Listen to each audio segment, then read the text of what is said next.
Você já parou para pensar a quantidade de tempo que nós gastamos em sala de aula estudando ou supostamente estudando assuntos absolutamente inúteis de uma maneira geral para a nossa vida? Muita gente, sempre quando vai defender esse modelo de ensino atual, ele geralmente fala: não, é muito importante a gente estudar de tudo, conhecimento nunca é demais. Mas isso não é verdade. Em primeiro lugar, existem coisas que são úteis e outras coisas que não são úteis. E além do mais, esse sistema de ensino convencional que está aí, ele foi criado e desenvolvido lá na época da Revolução Industrial, quando as fábricas precisavam formar empregados para trabalharem nas indústrias. Bom, naquela época não existia internet. Hoje, todos nós estamos a um clique, a 2 cliques de distância de qualquer informação que a gente queira ter acesso. Logo, acúmulo de informação em sala de aula tem muito pouco valor hoje. Qualquer pessoa tem acesso a qualquer informação, não precisa ir numa biblioteca, não precisa pesquisar em vários lugares, do seu próprio computador ou do seu celular, você tem acesso a qualquer informação. Logo, a escola não é um lugar para que você acumule informações. A escola deveria ser um lugar para que você aprenda a pensar, para que você aprenda a raciocinar e que você aprenda a desenvolver conhecimentos e habilidades que sejam úteis para a sua vida. Por exemplo, por que você acha que seria importante você ficar decorando os nomes de montanhas e rios da China, como por exemplo eu estudei em geografia no ensino médio? Eu nem me lembro mais, eu tirava notas boas, eu fui um excelente aluno, mas hoje eu não me lembro. Grande parte daquilo que você estudou na escola, você vai se lembrar.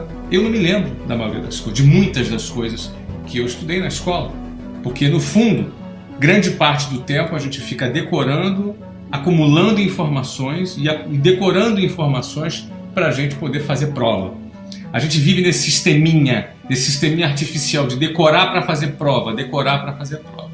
A pergunta que fica é: necessariamente os melhores alunos das turmas são os que são mais bem-sucedidos na vida? Necessariamente aqueles que mais são bem-sucedidos nesse sisteminha de decorar para fazer prova são aqueles que estarão preparados para resolver os problemas reais da vida?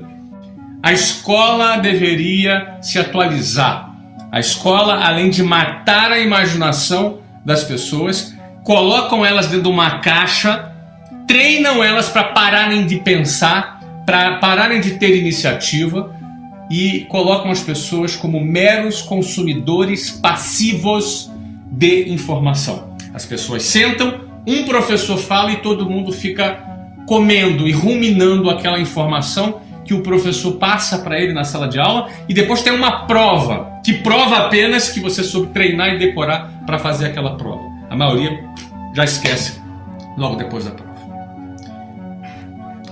Uma das outras provas de que esse sistema é ineficiente é que ao final do ensino médio, grande parte dos alunos que se formam no ensino médio são analfabetos funcionais. Na realidade, estou falando até de universitários, são analfabetos funcionais. O que é o analfabeto funcional? É a pessoa que é incapaz de compreender, ler um texto, e ele é incapaz de compreender o que aquele texto simples está querendo transmitir. Passaram mais de uma década nas mãos do sistema de ensino, mas mais uma vez o sistema de ensino se prova incompetente para isso.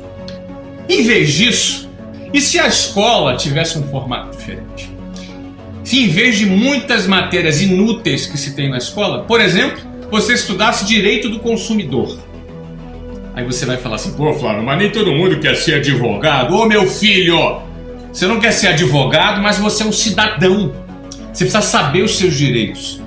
Direito do consumidor não é para advogado somente. É para você, é para mim, é para qualquer pessoa. Todas as pessoas poderiam estudar direito do consumidor, poderiam estudar direito civil, poderiam estudar as várias disciplinas do direito que te dá noção das regras do jogo para que nós vivamos em sociedade conscientes dos nossos direitos. Não do ponto de vista técnico, da profundidade, para você fazer uma defesa, uma petição. Não, nada disso. Você conhecer o básico como consumidor, como um indivíduo que vive numa sociedade que tem leis e regras do jogo. Não entender o mínimo das várias disciplinas do direito é o mesmo que você ser um jogador de futebol e não saber o que é impedimento. Você não saber que não pode botar a mão na área, senão é pênalti. E, infelizmente, nós passamos mais de uma década esquentando a cadeira da escola sem aprender o mínimo das regras do jogo. Por que isso? Será que quem decide esse programa não tem interesse que você conheça as regras do jogo? Você quer ver uma outra matéria que é fundamental? Educação financeira. Educação financeira é fundamental. Você deveria estudar isso todas as semanas dos últimos 10 anos da sua vida. Desde a primeira série do ensino fundamental, você já deveria estudar educação financeira. Educação financeira é como você comprar um imóvel, como comprar um carro, como deduzir juros, como trazer os valores para valor presente, como calcular o impacto dos juros a longo prazo, como você aplicar o seu dinheiro, como você ter a sua independência financeira, como você fazer a sua própria previdência em vez de ficar dependendo da porcaria da previdência que o governo oferece, como você poder gerenciar melhor o seu dinheiro. Por que será que você não aprende isso? Por que será que você ficou estudando as briófitas em vez de aprender como lidar com o seu dinheiro? Aí aparece sempre naquela hora que aparece sempre alguém falando assim, né? Não, é importante conhecimentos gerais. É legal, meu amigo. O Google tá aí pra gente saber de tudo. Agora, já que a gente vai estudar alguma coisa, já que nós vamos gastar o nosso tempo com alguma coisa na escola, que seja com alguma coisa útil. Por que estudar alguma coisa que não é útil sob o argumento dos conhecimentos gerais? Então estudemos os conhecimentos gerais, investiguemos os conhecimentos gerais, mas com temas que sejam úteis. Por exemplo, primeiros socorros. Um cara teve um AVC na rua, você sabe o que fazer? Teve um ataque cardíaco, você sabe o que fazer? Teve uma parada cardiorrespiratória, você sabe o que fazer? Você pode salvar uma vida. A tua vida pode ser salva por alguém do seu lado. Por que as pessoas não aprendem sobre primeiros socorros na escola? Por quê? Isso é um tema mais simples, mas é muito fácil enxergar a importância de um tema como primeiros socorros. Vamos para outro tema aqui, que você poderia estudar na escola, por exemplo, oratória. Foi feita uma pesquisa no Brasil, não me recordo agora, uma coisa que eu li recentemente também, que um dos maiores medos que as pessoas têm é falar em público. As pessoas têm um verdadeiro pânico de falar em público, de subir num palco, uma galera assistindo, eles tremem, gaguejam, dá branco e não conseguem concatenar as ideias, as palavras fogem. Mas como é que se desenvolve isso? Isso é puro treino. Principalmente a questão da oratória. É puro treino. Mesmo para as pessoas que são pessoas tímidas, é puro treino. Existem técnicas, inclusive, para isso, que podem ser desenvolvidas. Você pode treinar e eu fico me perguntando, você fica com as nádegas na cadeira da escola por mais de uma década e por que não existe um treinamento focado no desenvolvimento da sua oratória? Oratória vai ser importantíssima para a sua vida em várias coisas. Você pode se destacar, você pode assumir cargos de liderança. Você, obviamente, numa dinâmica de grupo, você vai se destacar, você vai ser contratado muito mais facilmente. Você pode vender produtos, fazer apresentações de produtos.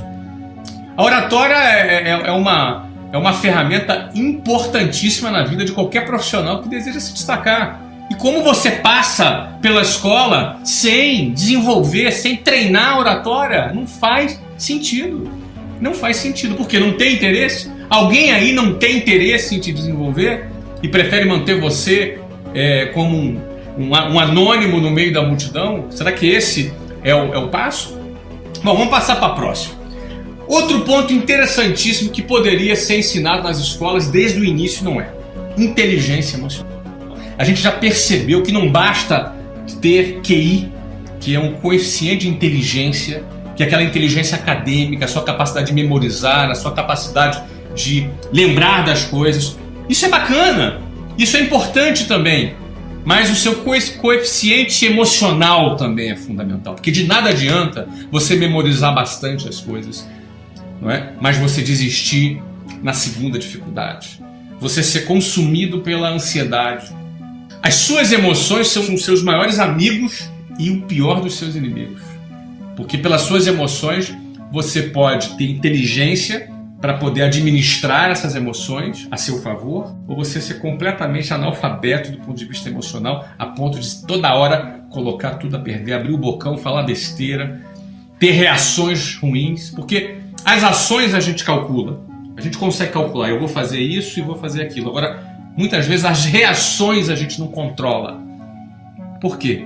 Porque é uma questão de falta de controle emocional. Isso poderia ser treinado, isso poderia ser ensinado nas escolas durante mais de uma década que você ficou lá estudando os gases nobres. Você ficou lá resolvendo problemas, simulações, às vezes absurdas. Eu lembro, problemas de física, com simulações absurdas. Eu sei que isso é importante.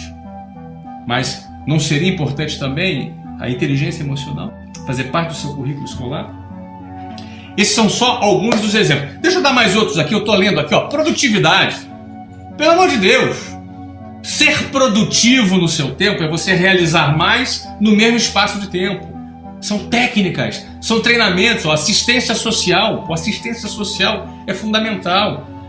A gente fala muito em divisão de renda no Brasil, mas a maior maneira de dividir renda no Brasil não é através de ação governamental. O governo segue outra lógica. Eu e você somos responsáveis por dividir renda. Como, Flávio? Cara, quando eu divido o meu conhecimento com você, eu estou dividindo renda. Eu estou te dando uma vara de pescar e estou te ensinando a você a como pescar. Então, dividir conhecimentos, por exemplo, é uma maneira de realizar assistência social. Doar dinheiro, apostar, investir, isso às vezes é uma questão de cultura. Eu deixo para você questionar: a quem interessa esse currículo escolar defasado, ultrapassado, com matérias absolutamente inúteis, muitas delas inúteis, outras delas com pouca importância, e deixando de lado temas tão importantes como esse que eu acabei de mencionar aqui agora? Eu poderia mencionar muitos outros temas, como programação, e por aí vai. Tem muitos assuntos que poderiam ser ocupados para que seu filho tenha uma educação decente. Por isso eu quero terminar esse vídeo deixando uma frase para você aqui: eduque o seu filho apesar da escola.